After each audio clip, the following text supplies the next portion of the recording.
The board takes public comment on issues and concerns not on the regular agenda at this time. A public comment form must be submitted to the board liaison prior to the time the meeting is scheduled to begin.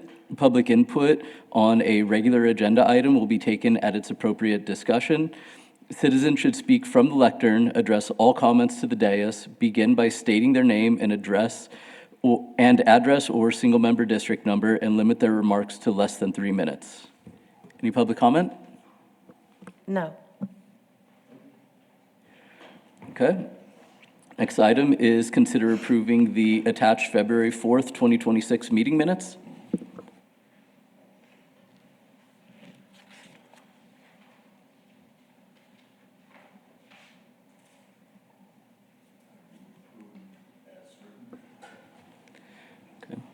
I move we approve as written. Second? Second. All those in favor? Aye. Opposed?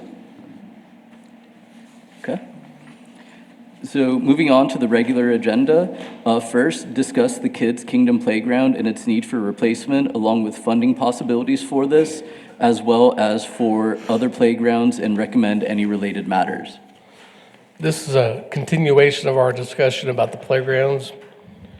And I still have the chart in here that talks about all the playgrounds, but based on the last meeting, we're going to focus in on Kids Kingdom, talk specifically about its current condition, what we're doing to keep it up and running. And then we have folks from finance here today that can speak about funding possibilities. What are the mechanisms that you could generate funds to have money to replace playgrounds? So Santa Fe Park, and I think I have a caveat. Kids Kingdom, it's a playground. It's in Santa Fe Park itself, which Santa Fe Park Commission does oversee. So we're kind of moving it a little bit into their territory. So if this conversation continues about Kids Kingdom, which I'm assuming it will, I'm going to suggest we have a joint meeting with the Santa Fe Park Commission to talk about this specifically, to make sure they're on board with what's going on with this park.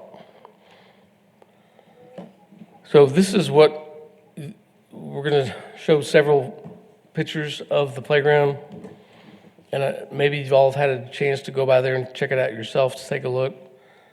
As you know, the playground's approaching 23 years old now, and it's of a different construction than most of our other playgrounds, with wooden pieces and composite pieces, and it's been used a lot. So those are some of the list here of the different things that we've had to do to keep it going. And Mario, you can jump in. Yeah, I'm gonna speak to some of the photos that Carl's gonna show. This photo shows a swing set at Kids Kingdom. You can notice the big beam that goes across has been removed. It had a pretty significant split and has become unsafe, so it has been removed. Just on the other side, you notice there's still some swings up, but we're getting close to the point that beam's got a split too. It's not to the point of a safety issue yet, but we're holding on to that as best as we can. And this just shows the amount of times that we've had to go in and kind of try to screw things back together in different places, but the wood is starting to splinter to a point where we can no longer get screws and anchor bolts to fasten things safely. And this shows if you'll notice the angle iron underneath the decking, we've had to go through and re-support structurally a lot of those decks using angle iron and bolts. And then on the right side, you'll notice that we've replaced a significant amount of wood throughout. This picture is real interesting. If you notice at the bottom, what I did is I went and dug out the wood fiber material that is the fall zone material, and you'll notice just under that fall zone material, it's become so deteriorated that it almost looks like a toothpick down there. We've gone through, and you notice on the next picture, you can see the 4x4 posts that we've gone through and placed to kind of make that structurally sound again.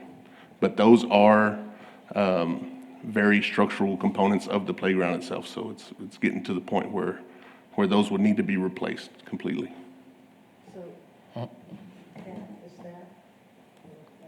Correct. So it's hard to see from above the ground, but when you start digging down, that's what we're looking like underneath. Are all of them like that? Not every single one of them, but there are a number of them and you can notice on the picture on the right, if you can see the post in the background, they've got the 4x4 sitting next to it. Those are other ones that we've braced up. The left picture just kind of shows the warping of the composite material.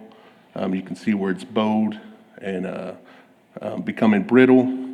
On the right side, it's more of the composite material, and you can tell right in that corner, maybe where water collects or something, it's become very brittle.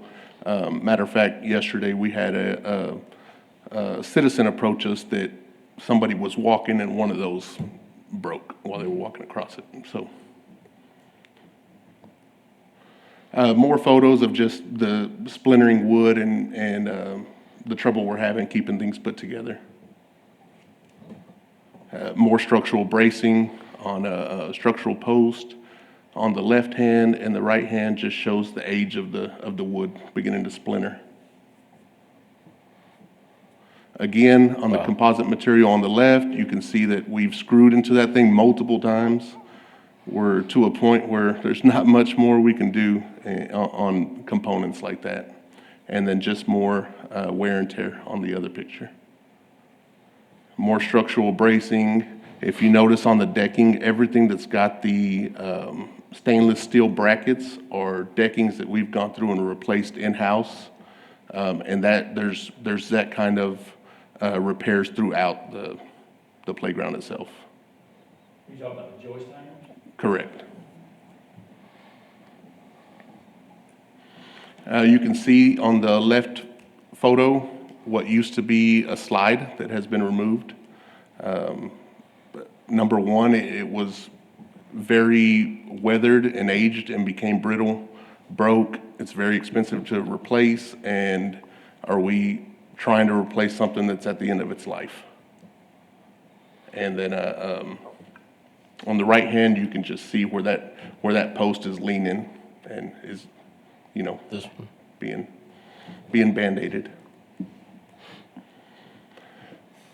Just some more wear and tear on the components, on the wood structural components down at the bottom of the photo on the left. And then on the right is the swing set that I told you guys about in the beginning of the presentation. You can see that it's starting to become unsafe. And again, on the left-hand side, that's another slide that was removed because it was past its life, and the right-hand photo just shows the slide that we talked about previously with the slide that removed. So we're talking about two slides that have been completely removed from that playground. You have anything else to add? No, I think the photos speak for themselves, and then just the sheer fact that right before this meeting yesterday, we had another incident where a piece of that composite material is becoming so brittle that it broke. I went and took the boys to the park, and part of it was like a research assignment because I wanted them to just kind of play around and like show me some of their favorite features, just like document for future ideas, like what are some aspects of this playground that you like. But I noticed a lot of these repairs that you pointed out, and I just wanted to thank you Yes. for keeping it functioning, and like you could tell your department's taken some care to like do it in a way that's even mitigating anyway, I just wanted to commend you for making it still playable and trying to extend its life, and doing it in a way where the kids can still enjoy it. Yes, ma'am. Until it's time to replace. Yes, ma'am. Well, unfortunately, I think that time is sooner than later. I think it is too. So. But just keeping it where we don't have to just do the big sign that says, Absolutely. sorry, closed Yep. completely. Yes, So, ma'am. thank you. Yes, ma'am, thank you. And here's our list again, the chart that shows all the parks and the playgrounds, not counting the lake parks, and potential cost to replace them, Kids Kingdom being the more expensive one.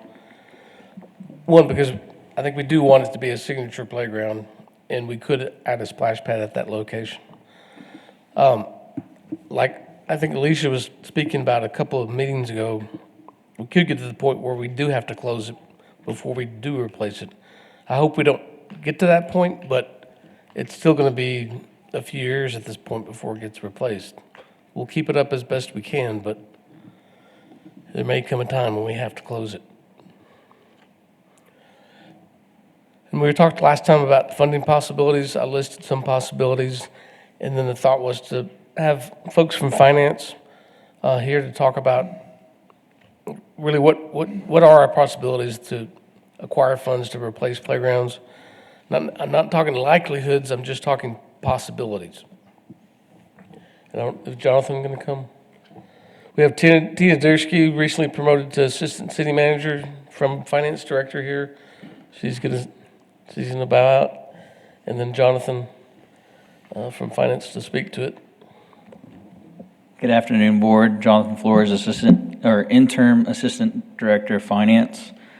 I think the funding possibilities that Carl listed here are a really good start and pretty comprehensive. Just to kind of give some background on some ideas, or just, I guess, give you some context of what each of these options can kind of bring you. One of the things that we've talked about with captured salary savings is the Parks Department on general has about 9 vacant positions on average. Yeah, anywhere from, 8 to 12 is usually, can be counted on consistently throughout the year. Right now, we're down to 7, though. Just to put that out there. Yeah. So right now, as of January, that amounts to about $89,000 of savings. Last fiscal year, we ended up at $182,000 of savings. So that can kind of go towards funding some of those smaller projects that were there, and it puts a little dent into the Kirby Park for sure. With half-cent and sales tax, that is something that we'll probably have to bring to the Costa DC Board as well, see what their appetite is, if they have any appetite as far as funding. So that can kind of be kicked over to them to see if they'd be willing to fund any of those things. With grants, that's really up to our ability to apply and attain those grants. In some cases, we can kind of help out with some of the local match funding when those grants do come available. But I'm not too sure. Have y'all done any research on what grants might be available for some of these pieces? Yeah, I mean, a good one is the San Angelo Health Foundation. And we got almost a couple $100,000 to replace Unidad Park Playground a few years ago. Yeah. And then fundraising, obviously. As we get to some of these other items, it's kind of the general obligation bonds would require us to take it to a vote to the voters, and so we'd need to package it probably along with some other infrastructure items, and we currently don't have any plans on doing that anytime soon. Just to put that piece out there. And then pay-as-you-go capital, if we're able to identify some set of money in the budget to set aside for these capital replacements, we can. A lot of that's probably going to have to come from finding some savings inside of the existing parks and recs budgets, more than likely. Again, if we were to look at some of the captured salary savings as well, maybe freezing some of those positions over the next couple fiscal years in order to build up some of that funding for those projects. And of course, that would need to go and be approved by council as well. So that's kind of really the initial ideas that we had and some of the actual capacity that we have for some of these options up here. I know for we might be able to look at maybe tiers also pitching in some for some of these projects that might be in the tier zone. I don't know if that's a part of their project plan, though, so that'd be something we'd need to research as a staff. But that's, for the most part, that's kind of where we're at with Yeah, current financing and ability to finance. Yeah, I was wondering, I'm not in finance, but so are there other mechanisms that I, Yeah, no, this list is pretty comprehensive, I believe, and I don't know, Tina, are you aware of any other mechanisms? Right, and I think if, especially as when we talk about building new parks and redoing some new parks, one of the areas that I'm not too sure if, I haven't looked into a whole bunch is the grant side of things and the fundraising side of things. Maybe looking to see if there's some grants out there that would be able to replace some of these parks in some of the areas. And then for some of the smaller projects, I really do think that we can tackle that with some kind of commitment to freezing some positions with the parks vacant positions in order to do some of those smaller estimated replacement cost projects. I was The- gonna, Excuse me, does Texas Bank have some sort of arrangement with the city? Was it a naming rights? Is that all that they? Yes, sir. Yeah, we just recently entered into the Texas Bank Sports Complex naming rights. We just renewed that contract. what about it? Can you? Yeah, it was a question on if we entered into, or if we had an agreement with the Texas Bank for the naming rights. But I mean, 'cause Yeah, they don't provide an endowment of any kind? They don't provide an endowment. No, I don't think so. Could they? That's something we could ask for sure. I don't know if they'd be willing. I know the naming rights for that complex itself was kind of negotiated, and it's a kind of a 5-year agreement, and I think we've already entered into that piece. It's 10-year, 10-year. yeah. And it's strictly for the sports complex. Right. Well, you could do it, Yeah. like I said, like for Kids Kingdom as well, just have a separate endowment, a financial endowment, possibly with naming rights. Yeah. And it's It's possible. consideration. Yeah, if we can get some community involvement on funding some of these And positions. it wouldn't be just that naming rights, funding the endowment, it could be donations and, just build an endowment that could handle the 20-year lifespan and then replace it. And another thing I'd recommend on that Kids Kingdom is not go back with what you got. I That agree. wood's terrible. And maybe the SWA group could design a much lower maintenance park. And, I mean, that's got some considerable liability concerns too, right now. The way it's designed, I think. I disagree. I really like the park. I did find the company that originally built this park. It's called Playgrounds by Leathers, and they're out of Ithaca, New York. And they do actually do the whole process. They go through the whole process. They will set you up with an organizer who can come to your community, help set up a committee, help you with fundraising. And that's how this park came to be in the beginning. And I didn't understand, has that ever been investigated by the Parks Department to go back to them? Yes. Because they're still putting up new playgrounds. I mean, they're still a company. So why hasn't that been explored for We them have. to come back in? And, Before you got on the board. but what was the result of it? Well, we had them come do an inspection. Okay. And it was, I think it sent out in the last packet. It was a big document, big thick document. It was a thorough inspection, and they had recommendations about replacing it. Oh. And at the time we were visiting with Matt Lewis and the Health Foundation to see about the possibility of getting that going again like it was last time. And there wasn't as much interest in doing like the community build at the time because demographics have changed. I think it is possible, but less likely now to do like a community build. Okay. The junior league is not quite the same as it was back then. Right. Okay. All right. I was just wondering about that. Okay. No community involvement. But we're open to that possibility, but based on our experience over the last 23 years, we are very cautious and hesitant about going back with similar materials. Yeah, using the same material is a bad long-term maintenance thing. I mean, I've seen I've seen the same issue in at least 300 municipalities, in one case where they had to shut the whole thing down, and they didn't have, again, it's very similar to this, didn't have the funds to you know, to completely replace it, and then they just shut the whole thing down.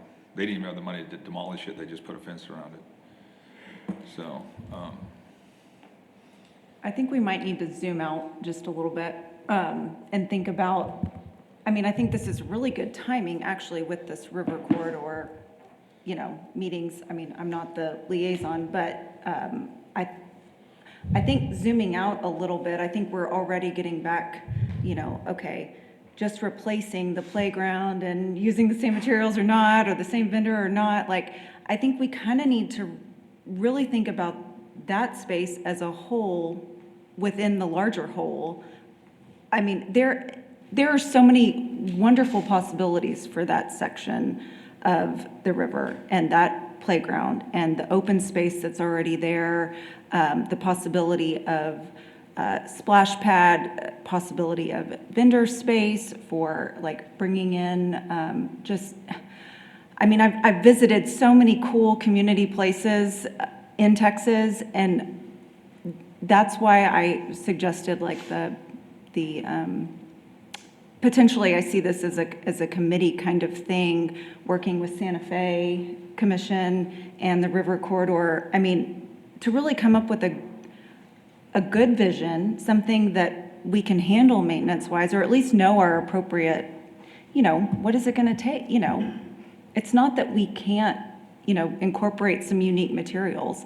It doesn't have to go back exactly the way it was. But the natural playground things that we have experimented with might have a place here.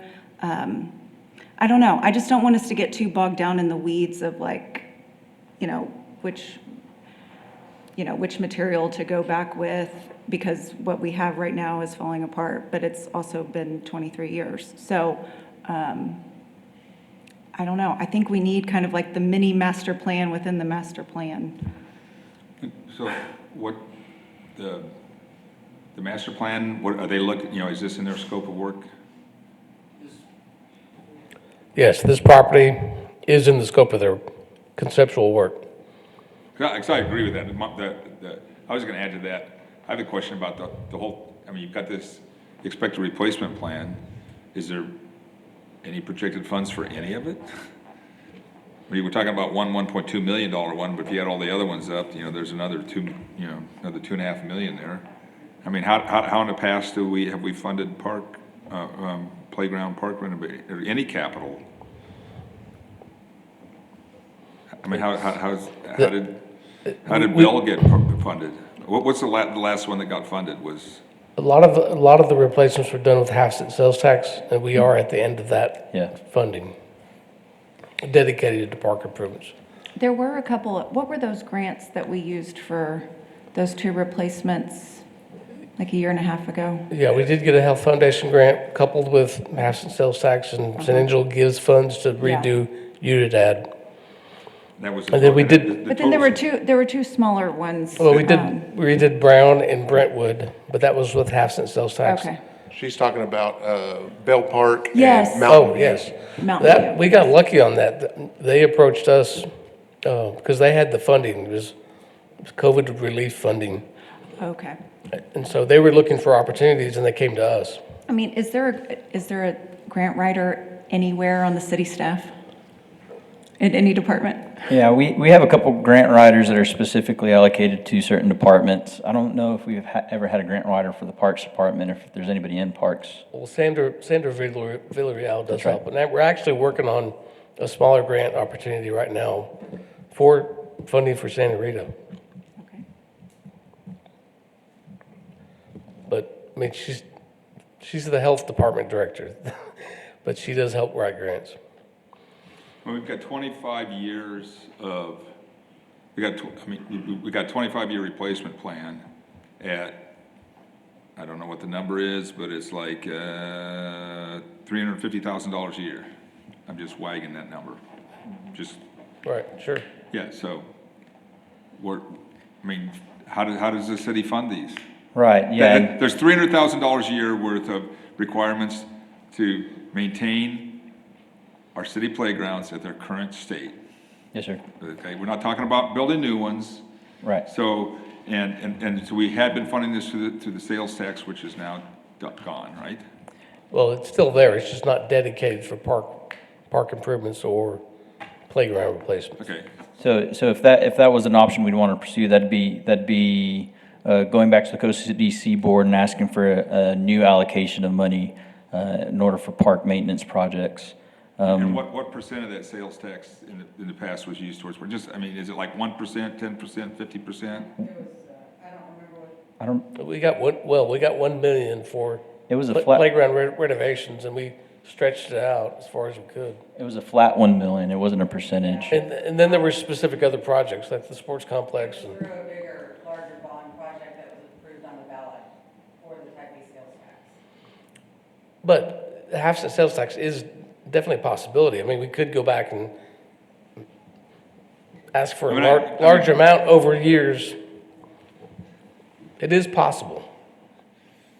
I mean, Emily nailed it on the head, is what's the strategic plan for doing this? Because we're sitting there talking, because, like I say, there's $350,000 a year if we want to playgrounds. We're just talking about playgrounds, and we're talking about capital capital reinvestment. Right, yes, sir, Right? yeah. And So what's the plan? another option. And if there isn't one, how does this group advocate with the right people to get one? Right. That's we don't have any money, Right. right? We don't have a fiscal responsibility. We're just talking heads here, right? And I think the funding opportunities that we had on the slide before, there are some hard costs, and there are some, and really those are places to go out and ask. And so I think in a lot of cases, having a plan of having this up here that says, hey, we want to replace these parks, we want to have these parks done, some kind of master plan, some kind of idea in order to go and lobby for grants, in order to go lobby for Coast DC, those kinds of things. Really, the only option I think that we have directly to say, okay, yes, we're going to commit this money is kind of having an agreement with staff of saying, hey, we want to freeze some of these positions that we have vacant and put some of that money towards this. And again, that's not fully going to cover those estimated replacement costs, but that is going to add to that bucket at least $150,000 every single year. And if you're looking at replacing or redoing some of these parks every 2 years, that money can add up along with donations and things like that. And on top of that, we're talking about, let's reduce the maintenance of our city parks by $180,000 a year. Now, how does that make sense? Right. I And mean, I understand the positions are vacant, and it's a available bucket, but it's not clear to me that that's the right answer. The right answer might be to increase the wages so we can fill the frickin' positions and can do the maintenance. Because, I mean, is everything satisfactorily maintained right now? I don't think it is, right? So how does reducing our maintenance, reducing our maintenance is just gonna increase our long-term capital costs. Right. Okay, I've been in this business a long time. Reducing the maintenance is just gonna give us a bigger capital bill in 5 or 10 years. So, I don't see that as a viable solution, right? Well, I think that's fair, 100%, that's fair. I think right now, the expectation is that we haven't been able to fill those positions in several years. And so instead of letting that money go to waste, kind of utilize that money. And it's not a long-term solution, and I agree with you there, for sure. I agree with that, I'm just not For sure sure. that we want to. We'd rather have the positions filled. I mean, that makes a whole lot more sense to me, That's fair, for sure. Jonathan, I got a question. When we talk about freezing positions, are we talking about freezing specific positions or freezing 6 positions? Because, it's not the same 6 positions that are vacant all the time. It's not the same, Yeah, it can't be. It should just be the funding level. Once you hit a certain funding, Well, yeah, when we talk about freezing positions, we do talk about freezing specific positions in most cases. And really just to aid in that planning and also give the ability of authorizing hiring vacant positions. And so that stuff is in there. I think we may need to look at that a little closer. I think it's gonna be very difficult if we just freeze certain positions. Like I said, we haven't had any positions within our department that are vacant for several years, besides the seasonal position. That one has been historically very difficult to fill, but every one of the positions that we have vacant are positions that have been filled within the last few years. I mean, I would, it makes more sense to me to give that budget to the Parks Department to hire contract, resources to fill some of the unmet maintenance needs. That's what I would do with that money. I think that makes more sense to me. You're gonna get less maintenance for the money because you're gonna pay the going rate. But to me, that makes way more sense than taking that money away in the long run from the maintenance budget, essentially, because that's what you're talking about. You're taking away from the maintenance, in this case it's salaries, but it's maintenance budgets. What makes the most sense to me, that money is give the Parks Department the authority to go out and contract for sources to do maintenance. And it could be that turns out that's enough in one case to maybe to renovate one of the parks, but to take that money out of the budget, out of the O&M budget, and somehow think it's going to accumulate to the capital budget just doesn't make any sense to me at all. Well, it would be reprioritizing for sure some of those operations and maintenance into capital replacement. So I guess I'm back to my original question. So where, and this is my ignorance, because I don't know how this budgeting works, but, how does this group advocate to the appropriate funding sources to get the capital improvement money needed to maintain, to renovate our parks so that we don't have a $1.5 million bill for parks that are dangerous and we're just going to close them. Yeah. I lived in Austin when they went and tore up they removed our park, my local park, tore it all out because it was unsafe, and spent a bunch of money on Zilker Park downtown. If I was going to prioritize parks here, I would probably prioritize the MLK one. And just, it's the local park. People are going to go to the local parks more than they're going to affect people's lives more than the big attractive one. And maybe the right thing to do here is just get rid of this thing. I don't know the answer, and we need to wait for the plan. But I think the process would be, Tina Diersky, Assistant City Manager, previously Finance Director. As you mentioned, it is a 23 to 25-year plan. So I think that the process would probably be for Carl to come with a recommendation from this group to City Council and kind of present to them what the needs are over the next many years. Now, we're talking about the general fund, which is a limited pot of resources. And so really it comes down to City Council prioritizing what needs that they have presented to them every year during the budget cycle. And you're competing with public safety, streets, all kinds of other, departments as well. And so, but I do think that would be the right avenue, is for Carl to come with a recommendation from this board, talk it through with City Council, and also through the budget process, he can, as I think you've done in the past, present a target increase request to try to get additional funds set aside for a parks improvement program. So that would be the process. And, however Carl would want to go about doing that, we would support him with however we could. So, and that may be coming to the City Council first with some options that, like he's presented here, for options that may be able to fund either as a one-time or as an ongoing program, and then getting direction from the City Council as to which pots of money they'd like us to pursue. And Carl, how does this fit in the cycle of the master plan? So, I kind of feel like we can't do anything until the master plan. The River Park Master Plan, I think. Yeah. Is that what you're talking about? Yeah. This could go on, this could go concurrently with that. Okay. Yeah. Because, I hope the master plan engages questions like Emily asked, like, so what do we want to do with this? Yeah, no, I think. We have several things down there that we really need to answer, and, the golf courses. This can go on its own track. I just drove over today and looked at it again and said, there's like, the greens aren't even green. So, something has to happen there, and the current use of that land is not viable in its current form, right? And this is just another case where we don't know, but the question is this, should we have a major playground there? Is that what we want there? A major playground there that has, and it's always going to have, it's going to have a $1.2 million bill every 20 years, right? Is that what we want to do? And then engaging in the budgeting process to Right, and then it also comes down to what services are we going to provide, and which parks are more important and where they need to be.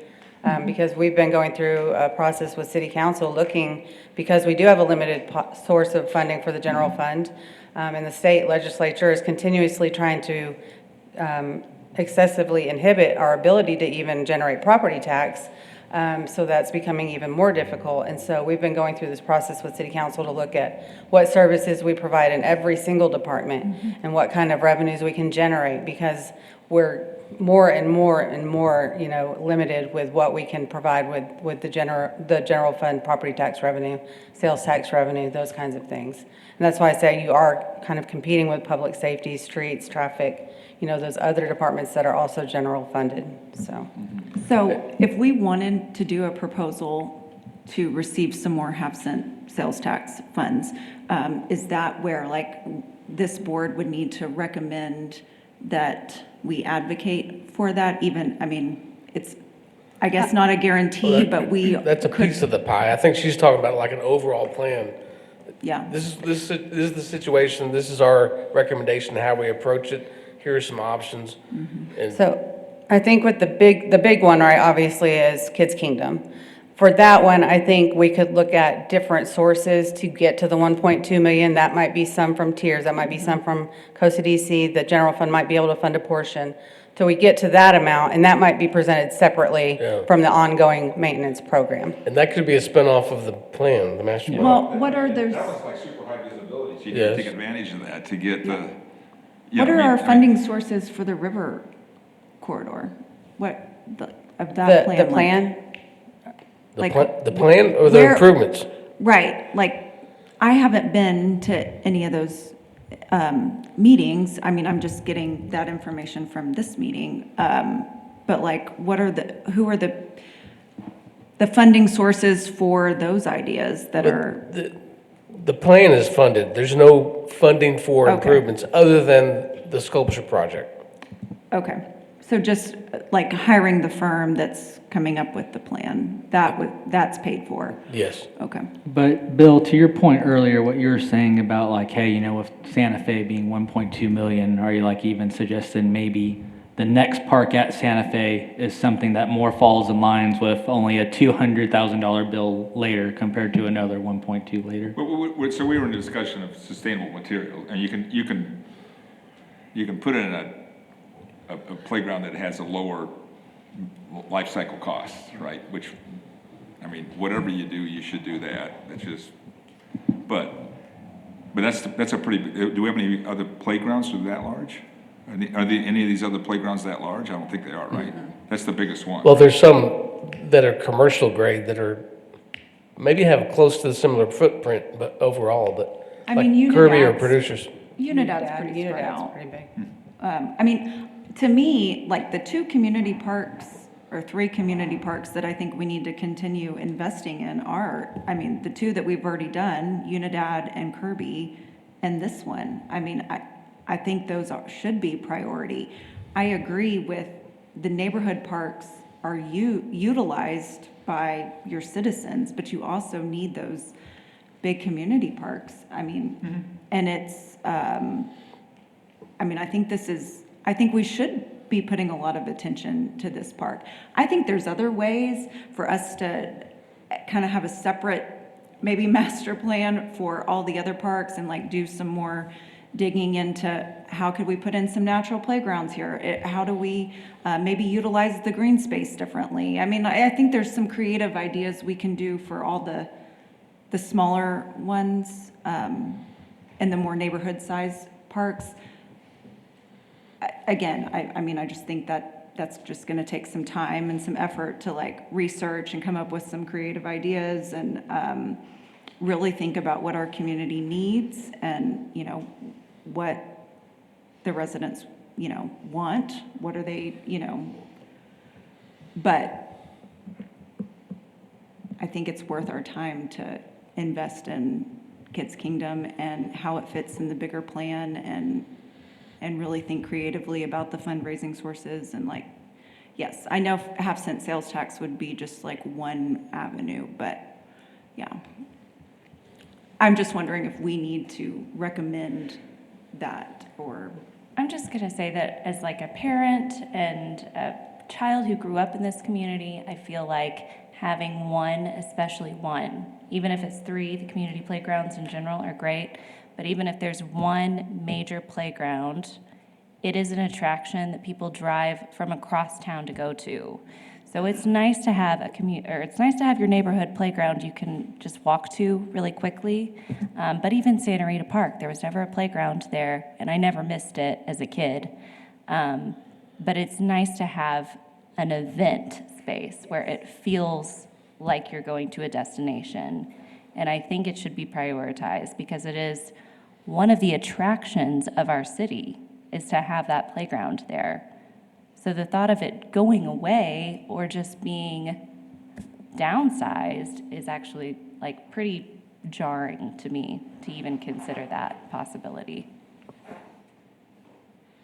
All right, it was the first park we came to when we first thought that we might be moving to San Angelo. I mean, we went and picked up. I mean, go down the Riverwalk at 10 o'clock any summer evening. I mean, that's one of the things I love about the whole city's there, right? Yeah, no, we need. Even the homeschool community is there during the day. That whole area is, Carl's actually written an article about that whole Santa Fe Park and the downtown park complex, which is why we have this master planning effort, it's our central park. Yeah. So, yeah, it would be, I just don't know, I mean, so we sit there and talk about things that we think are of interest and we provide you input, but like, so how, I don't know how do we affect, I mean, it's about funding priorities, so how does this, I mean, do we just talk to you and you go to the city council? I mean, how do we affect the planning and budgeting process to get to make our case for an allocation of resources, a reallocation of resources to meet the needs that this board sees?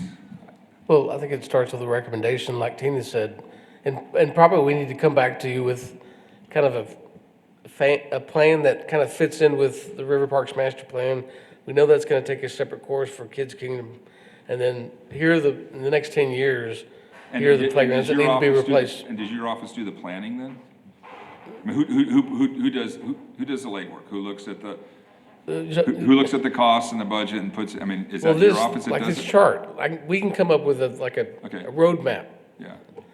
So I think it sounds to me like the question is, do we want to chop off Santa Fe as a one-off thing and concentrate on trying to while the master plan is going and concentrate and trying to find, because we're going to need that funding in a couple of years, right? And it's going to take that long to find it. Yes.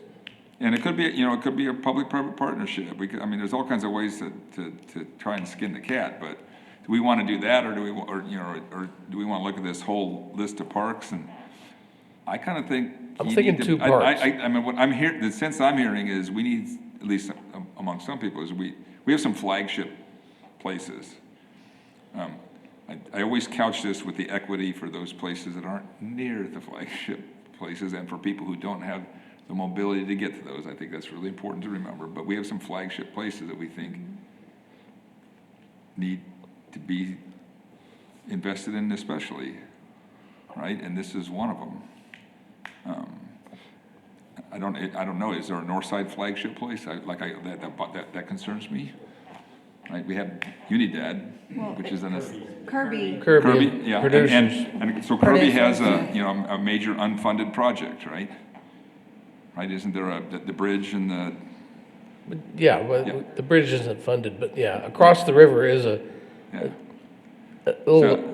sports practice area that's getting renovated. I think it might be really important to identify those places as our flagship locations and figure out how to make sure that we make them flagship and that they're in a way that's equitable to all the citizens of the city. Yeah, I'm thinking 2 tracks. Yep. Santa Fe with the River Parks master plan, and then a set of playgrounds coming up that we need to put on the radar and say, hey, this will need funding here soon. Yes. And this is how we can get there. And are those the 3 Unidad, Santa Fe, and Kirby? Well, I was like slicing it a different way into the three community parks that we just invested, with the, putting this, identifying those as the locations for the splash pads and putting those there. That's what I meant by, obviously there are priorities, we're investing there, people visit those parks, they're, high traffic parks. I think they may need some money all the time, in every kind of cycle, but then you have all your neighborhood parks and maybe some of the other smaller community parks that go on the cycle of every years, right? 2025. Where you're taking the rest of them and batching them cyclically, like you said, and packaging it more as like funding on a, timeline for this batch A, batch B, batch C, based on where we are in their cycle of maintenance. And do we put in how many splash pads went in? Just We one? have two now, one at Kirby and one at Unidad. Okay. So to me, it makes sense to identify those, I'll call them flagship for lack of a better term, and then those are well placed, right? We have the Central Park, and we have our north side, and we have our south side one, right? And that all makes sense to me.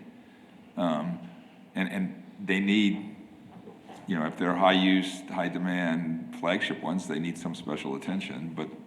And then, can we put together some kind of a prospectus for how we would, what's the funding requirement? Can we put this thing together that we could then take to city council? Like, here's how we understand our parks. We have these flagship parks, and they're important. Because they'll know them all, right? They know they all know those ones, right? They're not going to know. If you don't live near Webster, I'm guessing you don't know what Webster is, right? I don't know. I don't know where Webster is. So. It's on Webster Street. Yeah, well, that's fine. I still don't know where it is. But, and it's saying that we need, but we need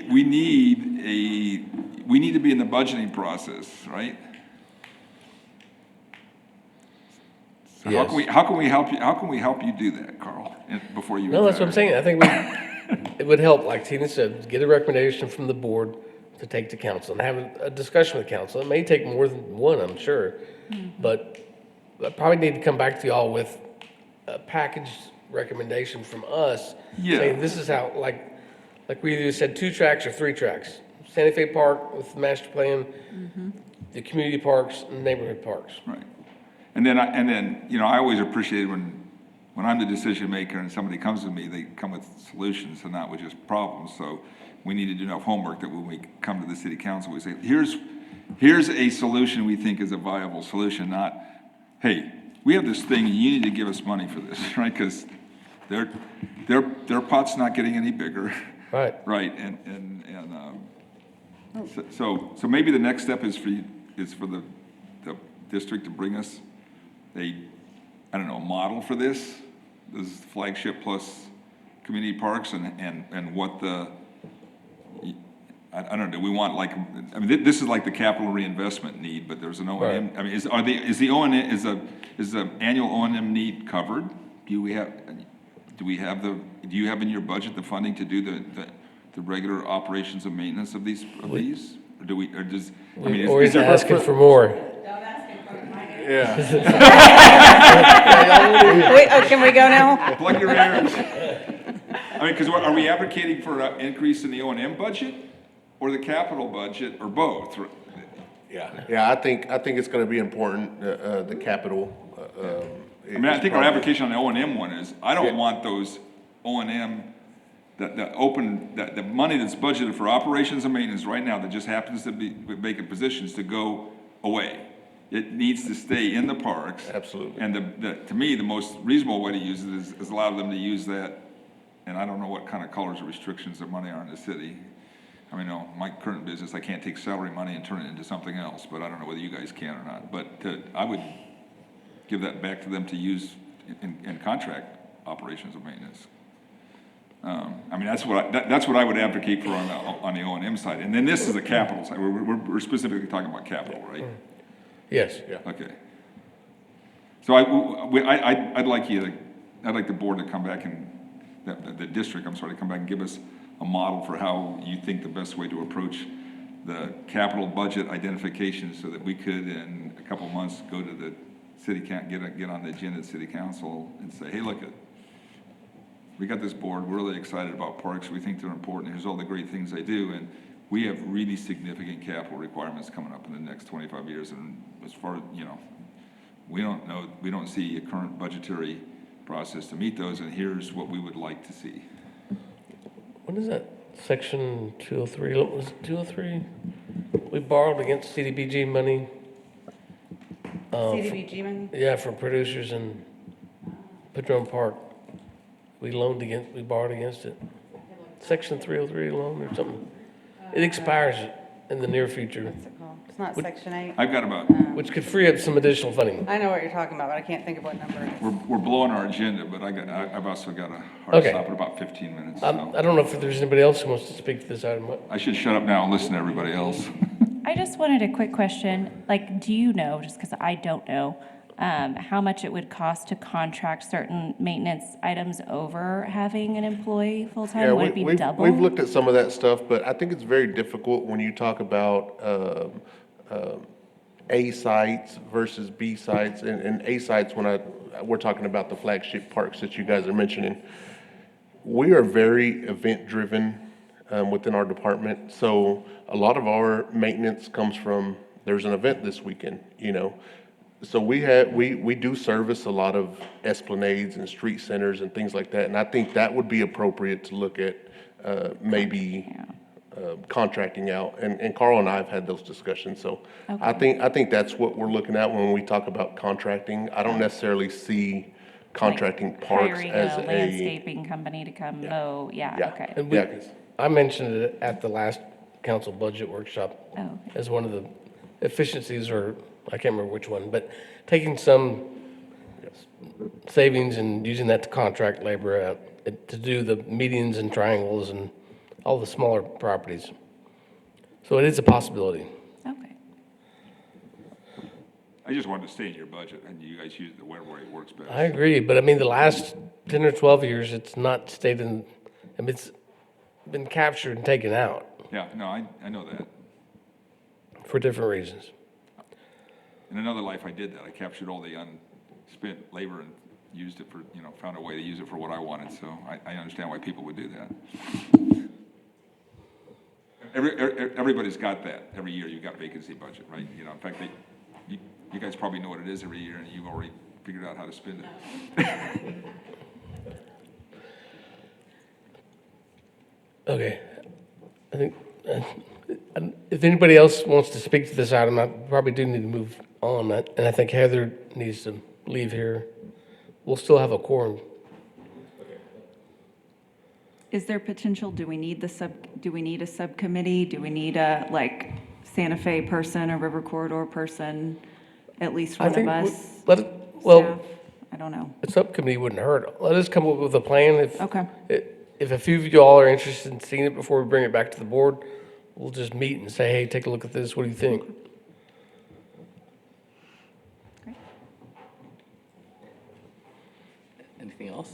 Thank you all. Yes, thank you. Thank you. Moving on, update on the proposal from Rotary San Angelo to adopt Mountain View Park under a memorandum of understanding.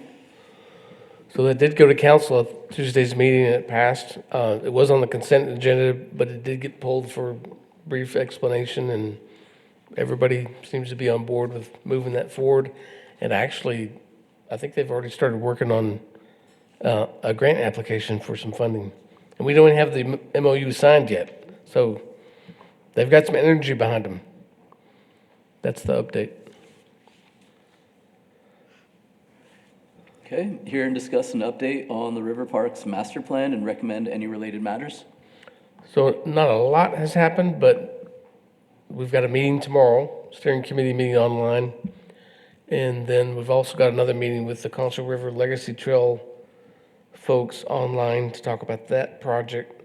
And then next week is the big week. We've got, they're gonna come into town Monday. They'll be here all day Monday and all day Tuesday. Have a couple meetings Monday morning, and then Monday afternoon, we have a site tour of all the river parks. We've rented a trolley, and we're gonna make stops and get out and walk and take a look around the whole sections and parts of the river. And then Tuesday, they've got some more meetings, and then the public meeting, and I gave you all a flyer. The public meeting is Tuesday, 5:30 to 8 p.m. at the Convention Center, the City Council Chambers. So I know there's a lot going on in the community, there always seems to be, but if you're able to be there, please be there. That would be the first opportunity to really get your input in directly to the consultants. This is the first of 3 meetings. I don't know when the other 2 are scheduled, but they'll be farther along in the process when we have those. This is really just to get the initial thoughts and input before they start kind of conceptualizing what those improvements could be. Does that team have any is there any local partners on that? SKG is doing the survey work. Okay. I think that's it. They do have a partner with Black Land Conservancy. This group has a different, I think it's part of the reason why they scored high is because they have a group that focuses on ecology and waterlands, and so they're part of their team, separate company, but part of their I was team. just wondering if there are any local Local, professionals. yeah, SKG. SKG is the only SKG. one. Okay. They're doing all the survey work SKG was with everybody. with all of them. SKG was Yeah. with everyone. Yeah. Yeah, I sort of figured that. That's the update. So do we know the agenda of that Tuesday meeting? The 10th, the evening meeting? What about it? Well, I'm just personally curious about the agenda because I could get there at the beginning of it, but I can't get there for the whole thing. So for this meeting, is there an agenda for that meeting? Do you know what I'm sure there's an agenda, but they're gonna give a presentation. I can try to get that from them tomorrow. They're gonna have a presentation about why are they here, what are they doing, and then there'll probably be some breakout to get some initial input, but it's really just to listen. If you could send whatever you can get from them Okay. about the format of the meeting, if you could send it out to us, that would be helpful. Okay. Thank you. Okay. Hear and discuss updates on key activities, projects, programs, and events from Parks and Recreation divisions. Who wants to go first? I'll go first. I'll be quick because I know people got to leave. If you've walked outside and you smelt the mountain laurels, you can see that spring is sprung. It smells great walking up the steps up here. It's the first thing I noticed. But we are getting back into mow and maintenance mode, pre-emergence, post-emergence projects. We just finished up the shade structure at the Texas Bank Sports Complex. That was erected by a contractor. We came in and did the flat work, but that thing is done, turnkey, ready for use. We're gonna purchase some picnic tables at a later time to put underneath that thing, and it's a great addition to that area at the sports complex if you guys haven't seen it.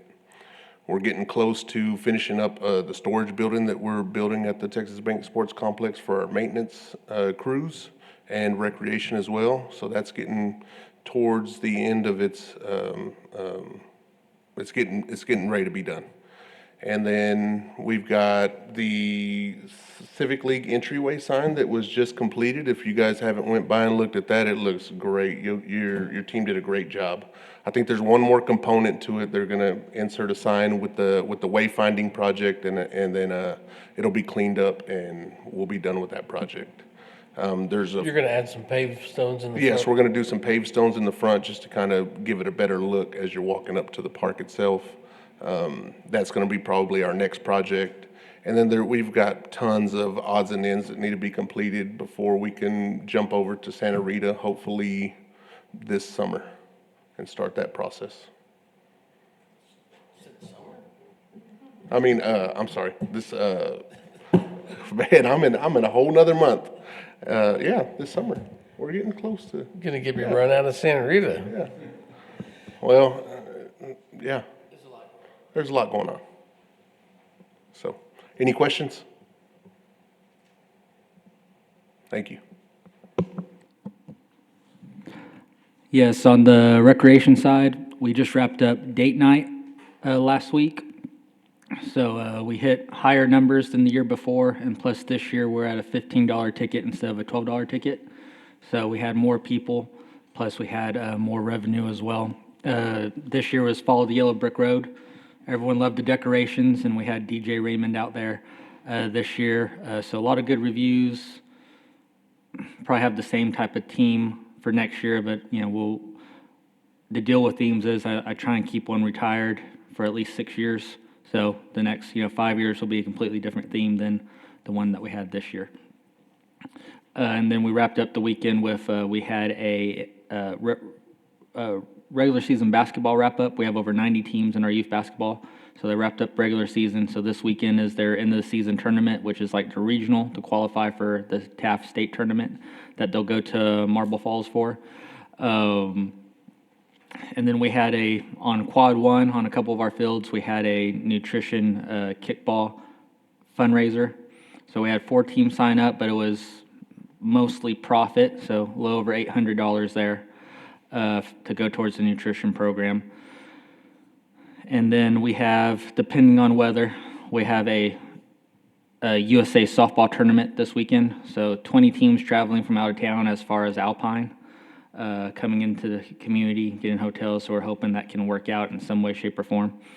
And then at the end of the month, we're doing our first 5v5 girls flag football tournament. So our teams are registering and for the tournament this weekend, are all taking the paperwork and stuff for that tournament at the end of the month as well. And then we've been working with marketing to push that out more to different areas as well. And then we're working on hiring lifeguards, summer day camp counselors, all that good stuff. Work on getting the pool clean. We've had to let it go a little bit because of the electrical at the River Stage construction site going on. We've had to have some stuff turned off, but now we have that back up to where we can get the pool turned over. And sometime towards the end of next month, depending on how the weather plays out this year, we'll start filling up the splash pads, getting the chemicals right for May, to open them up by May 18th, that week of going into Memorial Day weekend. We'd like to have it open that week before at least, so we have some test runs and stuff before then. So really, that week before that, we'll at least have it full and have it running. If there's anything that's not working right, we have time to fix the kinks and all that good stuff. But if the weather's playing nice with us, it just depends on how the weather plays out in April when we have the rodeo going on, if we have any cold fronts or anything to where we're able to fill up the splash pad sooner or not. And then that's in a nutshell, recreation.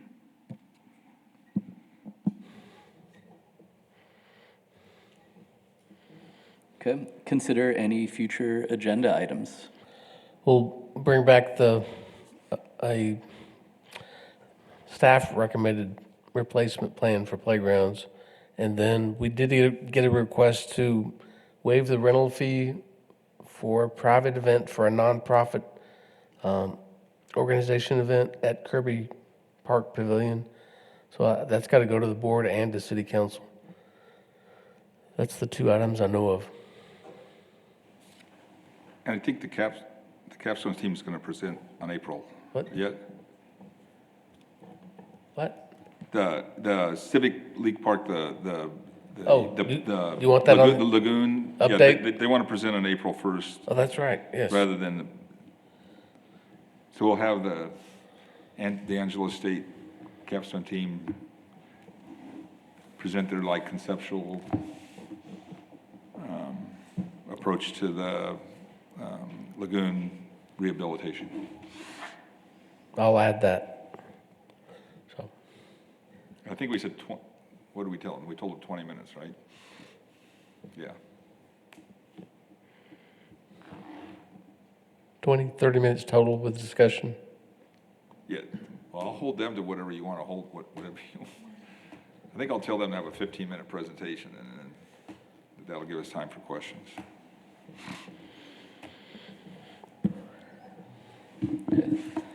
Any other agenda items? Motion to adjourn? All motion. Second. Okay, all in favor? Aye.